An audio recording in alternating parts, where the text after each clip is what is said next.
ফরাদ ভাই আজকে জন্মদিন উপলক্ষে আমরা একসাথে হতে পারছি। এই যে একটা যেটা ফরাদ ভাই বললেন যে এই যে দেখার লোক, উনি এই কি বলে ফর্মালিটিস গুলো তো এত পছন্দ করেন না, যে সবার সাথে দেখা সাক্ষাতের যে লোক, এইটা ওনার যেমন আছে আমাদেরও আছে। আর আমাদের এখন নানা ধরনের ব্যস্ততা তৈরি হয়েছে, প্রত্যেকেরই দেখা সাক্ষাৎ করা একটু, যেমন এই রুমে বসে আমরা অনেক পাঠশালা করছি, অল্প কিছু মানুষ, হ্যাঁ, সেটা খুব হৃদ্যতাপূর্ণ এবং খুব মানে আন্তরিক ছিল। আমরা অনেক কিছু শিখছি, এখনো পাঠশালাটা হয়, আমি খুব মিস করি যে আসতে পারি। কিন্তু এই সে কারণে আজকে আমি রোমান থেকে বলতেছিলাম, যখন 9 আগস্টে আমাদের মাথায় আসলো যে 9 আগস্ট আসতেছে, বললাম যে আমরা আবার ইয়ে করি আর কি, তখন এইভাবে একটা সিদ্ধান্ত হলো যে যেহেতু অনেক চাপ, অনেক ব্যস্ততা, আমরা এইভাবে করি ঘরোয়া একটা পরিবেশ। সেখান থেকে আমরা আগামীতে ইনশাআল্লাহ একটু গুছাই করব। হ্যাঁ, এখন আমার যেটা মনে আছে, ফরাদ ভাইয়ের ৭৬তম, তখন আওয়ামী লীগ, মহান আওয়ামী লীগ সরকার বাংলাদেশে ছিলেন, ৭৬তম জন্মবার্ষিকী আমরা ওই বিশ্ব সাহিত্য কেন্দ্রে করা হয়েছিল, এখানে অনেকে ছিলেন। ৭৭তমটা ঠিক গণঅভ্যুত্থানের কয়েকদিন পরে, ৫ আগস্ট গণঅভ্যুত্থান হয়েছে এবং ৯ তারিখে আমরা এই পরিবারে করলাম সংস্কৃতি কেন্দ্র। এই ৭ মানে তার মানে এটা ৭৮তম হয়, ৭৬ ৭৮। আমার সাথে ফরাদ ভাইয়ের পরিচয় খুব বেশি দিনের না, যদিও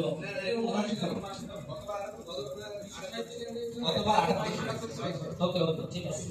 মানে আমার সাথে ওনার পরিচয়টা খুব বেশি দিনের না, আমি চিনি, আপনাদের সবার মধ্যে ওনাকে চিনি, পড়ছি, কিন্তু কেন যাবো ওনার কাছে? সবাই তো আমি শুনছি যে আমাদের যারাই একটু অ্যাক্টিভিজম এবং উদ্ভিদ চর্চা করে তারা ওনার কাছে যায়, এবং শুধু সেটা না, এখন আমাদের রাষ্ট্রে বিভিন্নভাবে গুরুত্বপূর্ণ মানুষজন কি সবসময় যেটা সাদিক কালে প্রশ্ন করছেন যে কখনো না কখনো ওনার সাথে একটা এনকাউন্টার হয়েছে এবং পরে পরে আর সম্পর্কটা হয়তো থাকে নাই। কেউ হয়তো গালি দেয়, কেউ হয়তো দূর থেকে অ্যাডমায়ার করে, কাছে গেলে ভয় পায়, অনেক ব্যাপার আছে বাংলাদেশে। ফরাদ ভাই একটা তো মানে একটা মিস্ট্রির মতো আর কি। কিন্তু আমি যখন ঢাকা শহরে, যেহেতু আমি ঢাকার বাইরে পড়াশোনা করছি, ঢাকা শহরে এসে মানে আমার কাছে মনে হচ্ছে কেন যাবো, কারণ সলিমুল্লাহ খান এখানে একটা বড় নাম, ফরাদ মাস্টার একটা বড় নাম, এই যে বড় নামগুলো আছে এদের কাছে সবাই যায়, সবাই গিয়ে একটু বসে এবং ছবি টবি তোলে, আরো অনেক কিছু করে এবং তাদের ওই গোষ্ঠী হয়ে যায়।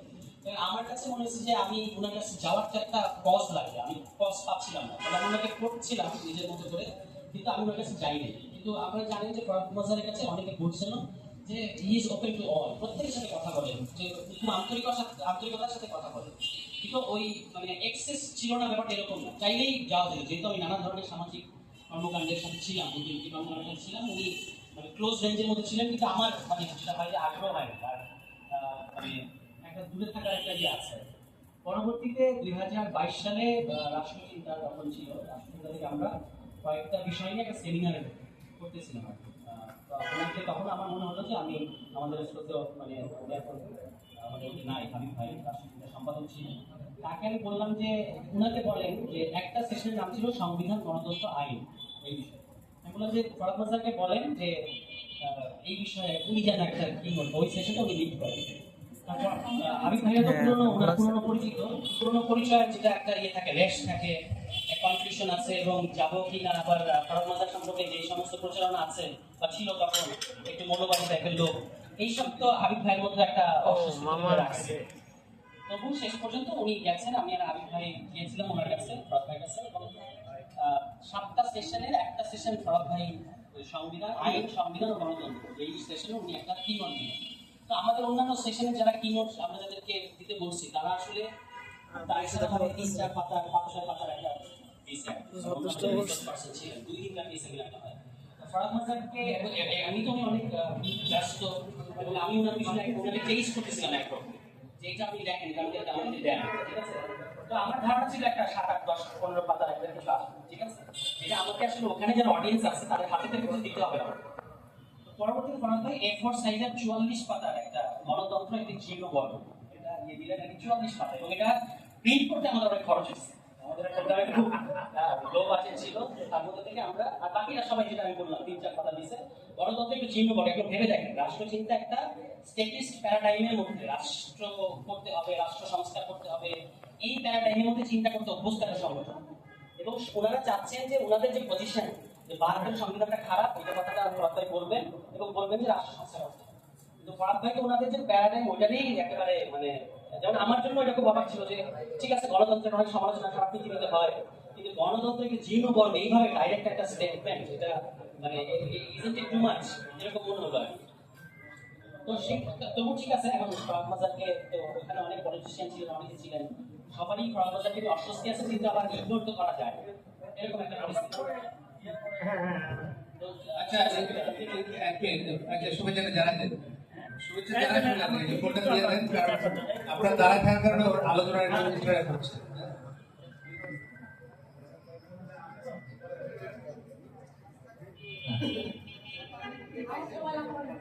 আমি বলছি আপনাদেরকে 2022 সালের কথা, তখনও কিন্তু আওয়ামী লীগ সরকার ক্ষমতায় এবং রাজনৈতিক দলগুলো ইলেকশনে যাবে, সেরকম একটা প্রিপারেশন, ওই সময় ওরকম একটা সময় আমাদের সেগুলো সংবিধান গঠন করে।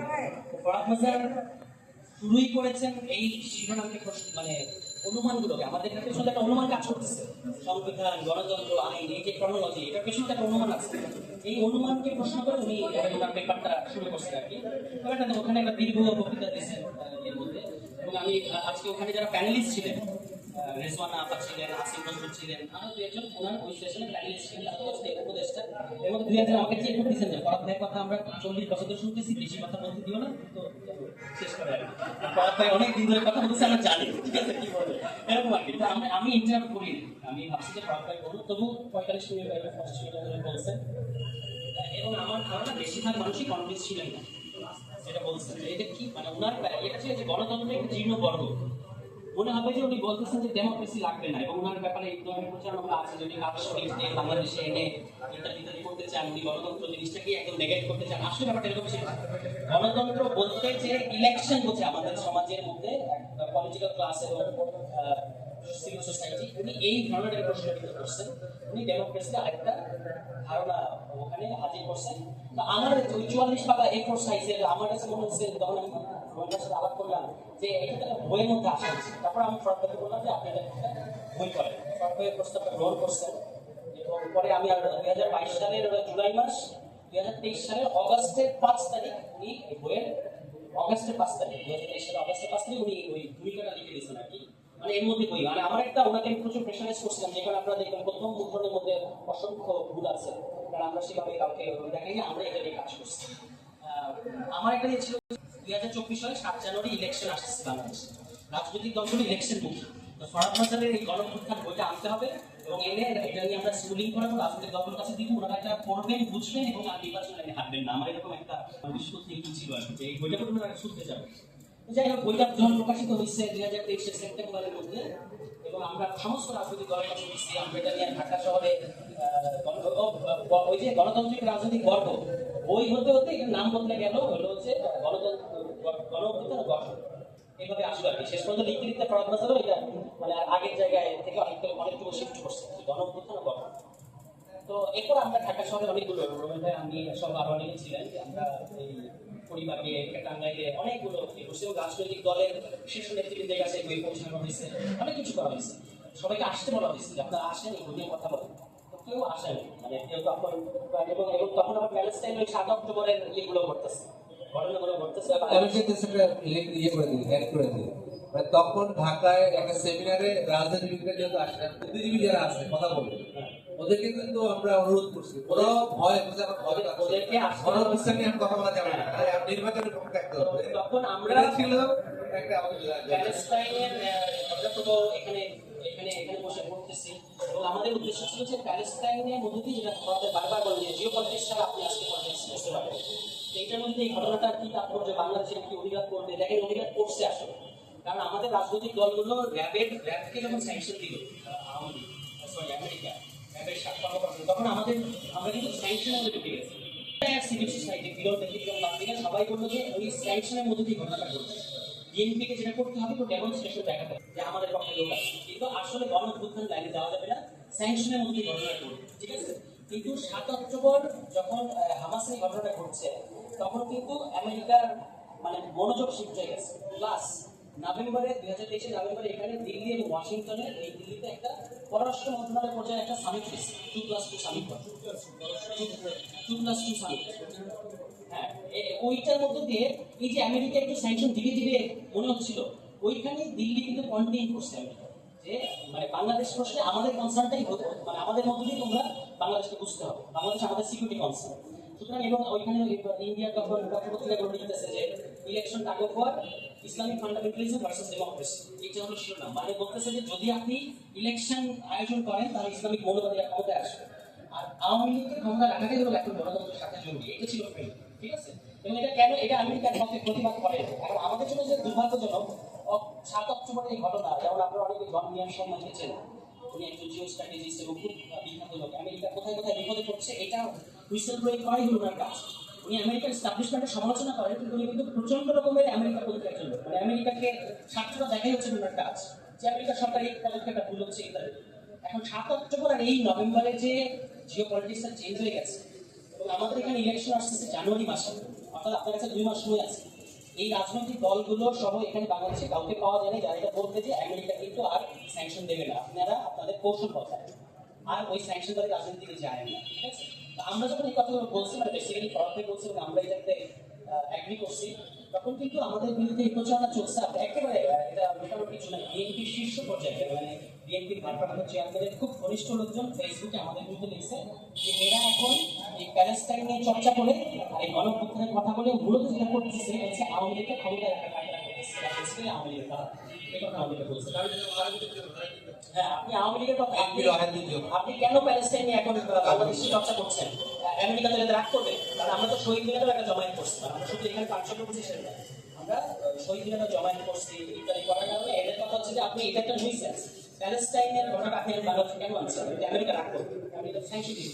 কিন্তু ওই যে অক্টোবর নভেম্বরের মধ্যে সেটা চেঞ্জ হয়ে গেছে, আপনারা শেষ পর্যন্ত দেখতে পেলেন পিটার খাস বাংলাদেশ থেকে এক অর্থে পালাই গেছে, এবং চলে গেছে, কারণ একটা পরিস্থিতিটা ভালো ছিল না।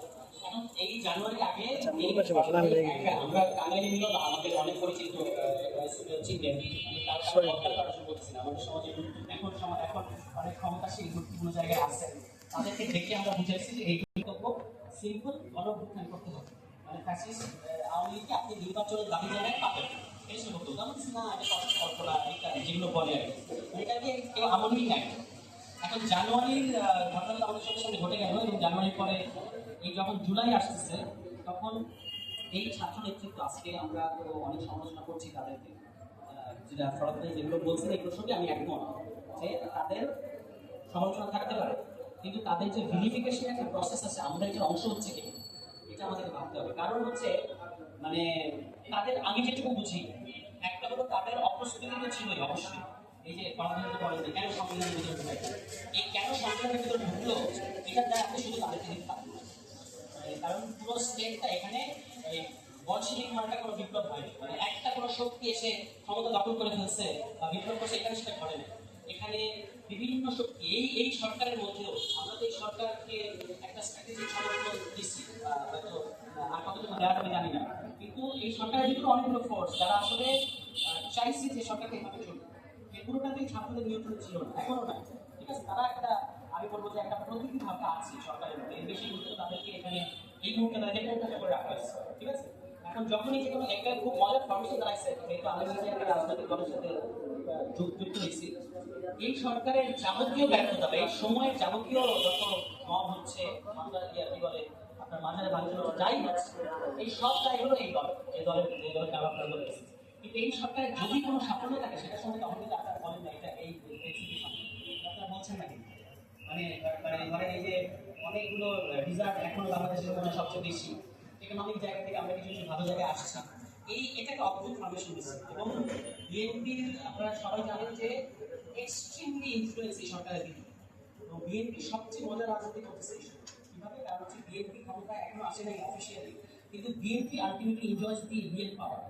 আমি তো কিছু এখানে অনেকেই আপনাদের স্থানীয় পর্যায়ে খবর আপনারা জানেন, ওই স্থানীয় যে সরকারি দপ্তরগুলো আছে এগুলো আসলে একটা রাজনৈতিক দলের দপ্তর দেখেছে, এবং ফার্স্টলি আমি একটা বলা হচ্ছে আমি একটা দলের কেন্দ্রীয় যুগ্ম আহ্বায়ক ইত্যাদি, আমি শুধু ইউএনওর সাথে একটা সৌজন্য সাক্ষাৎ করছি, তার অফিসে ওয়ার্কিং টাইম 5 মিনিট, তাকে 24 ঘন্টা নোটিসে ওখান থেকে বদলি করা হয়েছে। কে করছে জানেন? ওই বিএনপি উপজেলা কমিটির কোনো একজন আহ্বায়ক বা এরকম, ঠিক আছে। এই হচ্ছে পরিস্থিতি, এরকম আরো অনেক গল্প আছে। তো ফলে আপনারা যখন সমস্ত কিছু শুনে এনসিপি রাজনীতি সমালোচনা তো হবে, অনেক সমালোচনা আছে, কিন্তু যখন সমালোচনাটা একটু একপেশে হয় তখন এটা হয় না। মানে বিএনপি সমালোচনা হচ্ছে না, এই যে ইভেন আমাদের যে বন্ধু বান্ধবরা আওয়ামী লীগ আমলে আওয়ামী লীগের সমালোচনা করতে পারছে, আওয়ামী লীগের প্রতিষ্ঠানে চাকরি করে তারা কিন্তু এখন বিএনপির এই সময়টাকে মিস করতেছে। বিএনপিকে আপনি কিভাবে টেস্ট করবেন এই সময়? এটা আমাদের জন্য। আর আরেকটা খুব খারাপ রাজনীতি ঢুকে গেছে, যেটা বলাতে অনেকবার বলছি, সেটা হলো যে আমাদের সামহাও বিএনপিকে এখন অনেক বেশি সেকুলার মনে হচ্ছে। আমরা পুরোনো যে আওয়ামী লীগের সময় যে সেকুলার বনাম ইসলামের যে রাজনীতি, তখন তো বিএনপি এই যে আমি যে নিউজটা রেফারেন্স দিলাম ইন্ডিয়া ইলেকশন কাগজ হয় ইসলামিক ফান্ডামেন্টালিজম ভার্সেস ডেমোক্রেসি, ওখানে কিন্তু বিএনপিও ইসলামিক ফোর্স এবং বিএনপি জঙ্গিবাদী শক্তি। কিন্তু এখন হঠাৎ করে 5 আগস্টের পরে বিএনপি সেকুলার হয়ে গেছে, মহা সেকুলার হয়ে গেছে। যতটা বিএনপি হয়েছে তার চেয়ে বেশি আমাদের কথা। হ্যাঁ, কারণ বিএনপি এখনো আপনার এই সংবিধানের যখন আলোচনা হচ্ছে তখন কিন্তু বিএনপির প্রস্তাব কি, মূলনীতির প্রশ্নে বিএনপির প্রস্তাব হচ্ছে পঞ্চম সংশোধনী ফেরত যেতে হবে। হুইচ মিনস ওখানে একটা ইয়ে ছিল যে একমাত্র আল্লাহর উপর কোনো আস্থা ও বিশ্বাস। কিন্তু আওয়ামী লীগ যেমন ধরেন খেলাফত মসজিদের সাথে 5 দফা চুক্তি করেও সেকুলার থাকতে পারে, বিএনপি এখন যায়, কারণ এগুলো সবই পারসেপশনের ব্যাপার। মানে বিএনপি এখন যাইলেও বিএনপি সেকুলার থাকে, অন্য আদার হ্যান্ড এনসিপি যদি বা অন্যান্য যদি আরো বেশি আপনার সামনে সেকুলার হিসেবে হাজির হয়, তবুও আমরা তাদেরকে জামাতের সাথে ঘেঁষানোর চেষ্টা করি। যেটা এতদিন ছিল বিএনপি হাইকেল জামাত, এক পর্যায়ে হয়ে গেছে জামাত হাইকেল বিএনপি, এখন একটা এনসিপির মধ্যে হয়ে গেছে।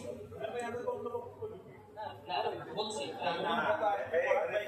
আচ্ছা তুষার সেক্ষেত্রে আমরা আমি বলছি এই জিনিসগুলো হচ্ছে বড় ভাইয়ের সাথে আমার সার্বিক রাজনীতির অংশ হিসেবে। যাই হোক, এখন এই যে সার্বিক পলিটিক্স এর এই সময় এই অবস্থা, এটার ক্ষেত্রে ফরাক ভাইয়ের কাছে আমরা যেটা শিখছি সেটা হচ্ছে আপনার যে যেমন ধরুন আপনার সংবিধান গণতন্ত্র এই বইটা, আমি যদি গণপ্রধান গঠন এই বইটা তৈরি হওয়ার পেছনে আমি অনেক গুরুতরভাবে জড়িত ছিলাম। কিন্তু আমি ওনার একটা বইকে খুবই উচ্চমূল্য দিয়ে হচ্ছে সংবিধান গণতন্ত্র। অন্যান্য অনেক দিক ওনার আছে, কবিতার জগৎ আছে, সেগুলোতে আমার আসলে তো অ্যাক্সেস নাই। কিন্তু এই যে সংবিধান গণতন্ত্র বই, এটা আমার কাছে মনে হয় যে আপনাদের জাতির পক্ষে সম্ভব। তুষার একটু জায়গা দেন, রাজীব ভাই আসছে গাছ থেকে। দারুণ। আচ্ছা রাজীব ভাই সামনে চলে আসছে। হ্যাঁ আচ্ছা গাছ বলে ঠিক আছে, আমি শেষ করি। যেটা আমার মূল বক্তব্য, সংবিধান ও গণতন্ত্র যে বইটা পড়া ভাই, আজকে আমরা যেগুলো নিয়ে যে কারণে ওনার কাছে মনে হচ্ছে আমি অন্য বক্তব্য ঢুকে গেছি, আসলে একেবারেই অন্য বক্তব্য ঢুকে যায়। এটা সার্বিক পলিটিক্স এগুলোই যে ঘটবে, এটা আপনারা যদি তার 80 দশক থেকে লেখা বইগুলো পড়েন সংবিধান ও গণতন্ত্র, তখন আজকে উনি যে কথাগুলো বলতেছেন আমি যখন আবার বইটা পড়তেছি তখন আমি দেখলাম যে একই কথা একই তর্ক তখনও ছিল, মানে আমাদের 90s-এও ছিল। এই যে সরকার ও রাষ্ট্রের প্রশ্ন, সাংবিধানিক প্রতিবিপ্লবের প্রশ্ন, এবং তখনও কিভাবে সাংবিধানিক ধারাবাহিকতার নাম করে কিভাবে এই সংবিধানকে টিকিয়ে রাখা হয়েছে, এবং অদ্ভুত একটা মানে দরদ দেখানো হয় এই সংবিধানের প্রতি, যেখানে এই সংবিধানের আপনার মানে সোজা বক্তব্যটা হলো যে আপনার বাংলাদেশের জনগণ একটা সংবিধান তৈরি করতে চায়, সেটা রাজনৈতিক দলগুলো সাংবিধানিক ধারাবাহিকতার নামে করতে দেবে না। অথচ তারা নিজেরা সাংবিধানিক ধারাবাহিকতার নামে অসংখ্য অপকর্ম করছে, অসংখ্য সংবিধান লঙ্ঘন করছে তারা সাংবিধানিক ধারাবাহিকতার নামে। ঠিক আছে, এই এই এই জিনিসগুলো হচ্ছে সাংবিধানিক, এই জিনিসগুলো আপনার সংবিধান ও গণতন্ত্র বইয়ের মধ্যে আমি আমার মনে কাজে লাগে।